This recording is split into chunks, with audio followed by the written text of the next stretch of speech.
Welcome to the remix. D1 Insuperable.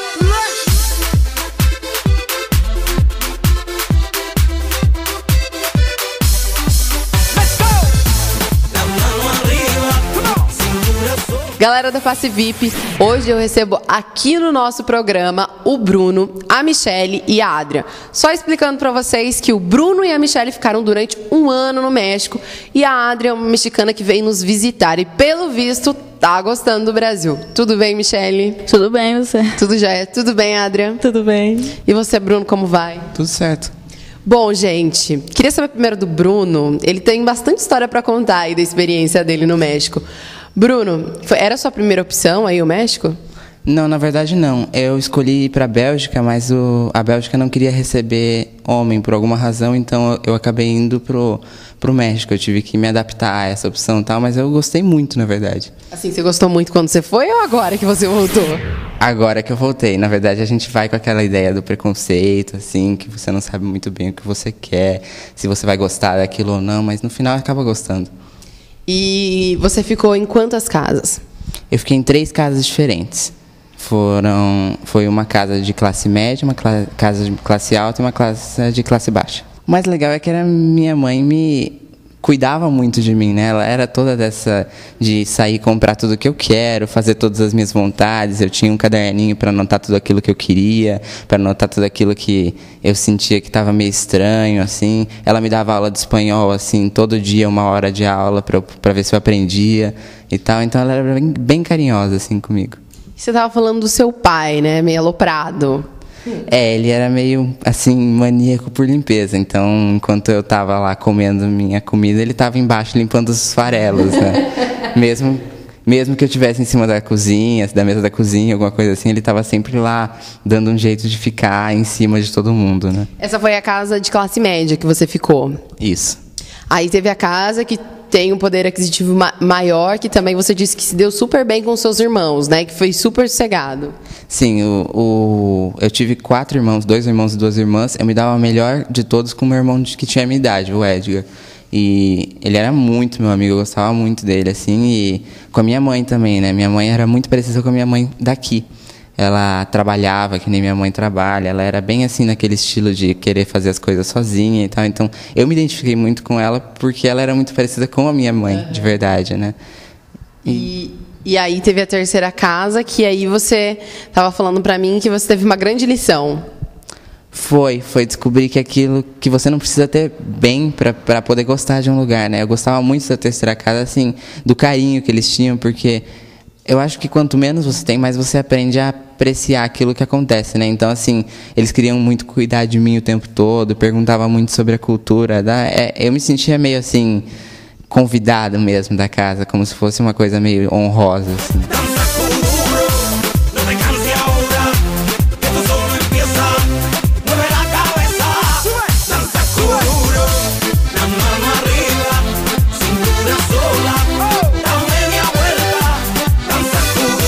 Michelle, e você, como foi escolher o México? Então, eu sempre gostei muito do México. Na verdade, eu não sei porque eu sempre tive interesse. Mas eu escolhi o México porque eu gostava do idioma, porque...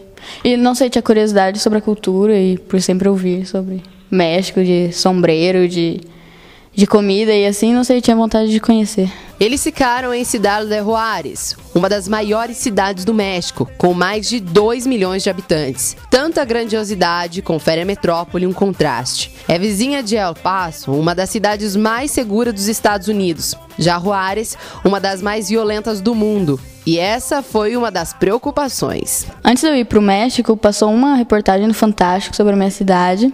E aí minha mãe até queria que eu desistisse do intercâmbio.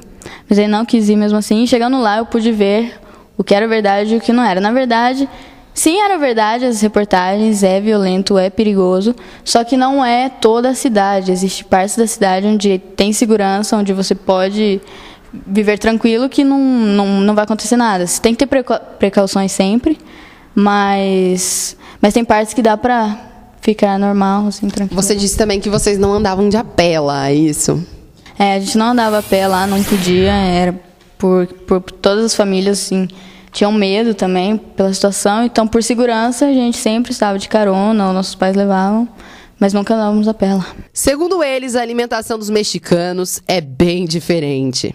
Então, lá o café da manhã é muito reforçado, assim, você começa com comida praticamente, você come feijão e ovo e assim, no café da manhã já, você acorda comendo feijão, então é bem pesado o café da manhã.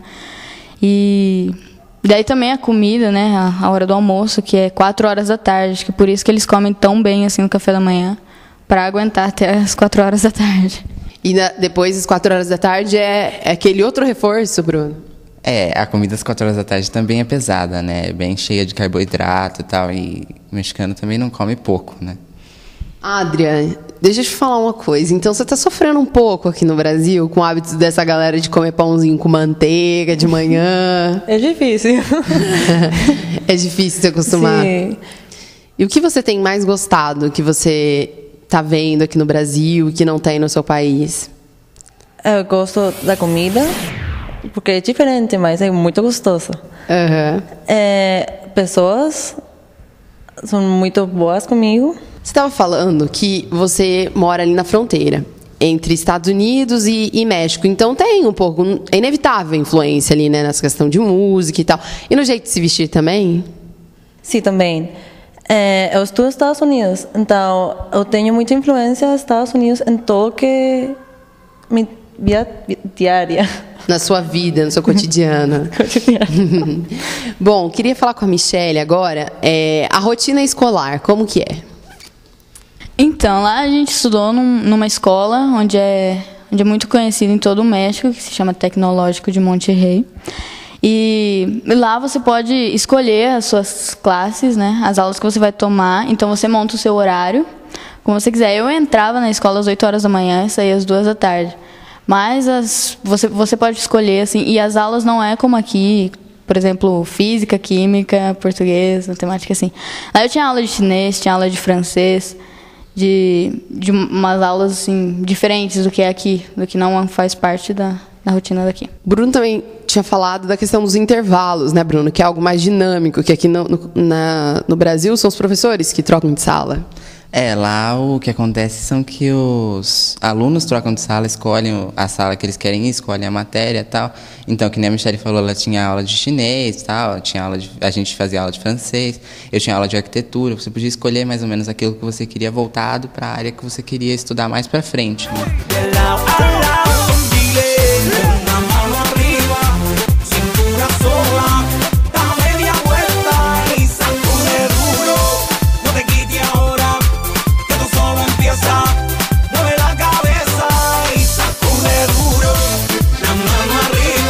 Sabe uma coisa que até a gente estava conversando antes, gente? É que quando a gente fala em intercâmbio, não é aquelas mil maravilhas na questão de convivência, porque é o que a gente estava falando, o novo, ele assusta um pouco, né? Até o Bruno foi um pouquinho receoso para o México e ele trouxe assim, várias lições de lá.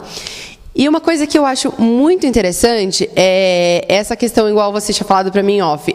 Elas estão grudadas aqui, mas elas nos davam tão bem quando a Michelle foi para casa dela. Como que acontece isso? Assim, você começa a se adaptar com as diferenças dela e vice-versa, e hoje vocês se dão bem? Então, toda mudança de casa é bem difícil. Eu tive o azar de as minhas duas famílias eu não ter conhecido antes, porque tem intercambistas que conhecem as famílias antes, e eu não conheci. Então, eu tinha visto ela 2 vezes antes de mudar para casa dela. Então, quando eu mudei, aquele negócio de conhecer toda a família, adaptar, é como se você estivesse começando o intercâmbio de novo. Então é bem difícil isso, mas daí você já vai se acostumando com a casa, com a família. Aí você vai começando a conversar, você já se sente mais à vontade para conversar, e daí você vai se aproximando da sua família.